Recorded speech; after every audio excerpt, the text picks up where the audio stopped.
शामिल करते हैं। सियालकोट से हमारे नुमाइंदे मोहम्मद इरफान की रिपोर्ट के मुताबिक सियालकोट पुलिस के ज़ेरे तमाम अमन वॉक का इनेकाद, तमाम मज़ाहब के अकाबरीन और सिविल सोसाइटी की शिरकत। वॉक के इनेकाद का मकसद मौजूदा मुल्की सूरत हाल के पेश नज़र मजहबी रवादारी का फ़रोग़ और अमन अमान का क़याम है।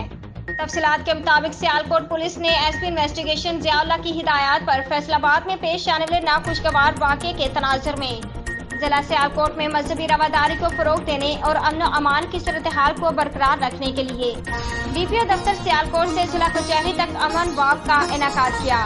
एसपी ज़ियाउल्लाह की ज़ेर सदारत अमन वॉक में क्रिश्चियन, हिंदू, सिख व दीगर मज़ाहब, मसालिक के अकाबरीन, वकला, चैम्बर ऑफ कॉमर्स, असातिज़ा और मुख्तलिफ तबका फ़िक्र से ताल्लुक़ रखने वाले अफराद ने कसीर तादाद में शिरकत की।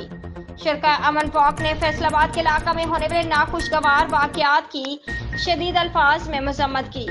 डीपीओ सियालकोट ने मीडिया से बात करते हुए कहा कि हमारा मजहब और माशरा इस बात की हरगिज़ इजाज़त नहीं देता कि किसी भी इनफरादी फेल की सज़ा इज्तिमाई तौर पर दी जाए। उन्होंने कहा कि हमारे शहरों में रहने वाली अक़लीती बरादरी के जान और माल का तहफ़्फ़ुज़ हमारी अव्वलीन जिम्मेदारी है। सियालकोट एक पुरअमन जिला है और हम सब ने मिलकर अमन की इस फ़ज़ा को बरकरार रखना है।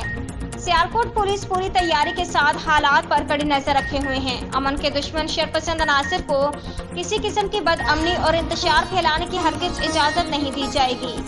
वॉक के इख्तिताम पर पाकिस्तान जिंदाबाद का नारा लगाया गया और मुल्की तामीर और तरक्की और अमन खुशहाली के लिए ख़ुसूसी दुआएं की गई।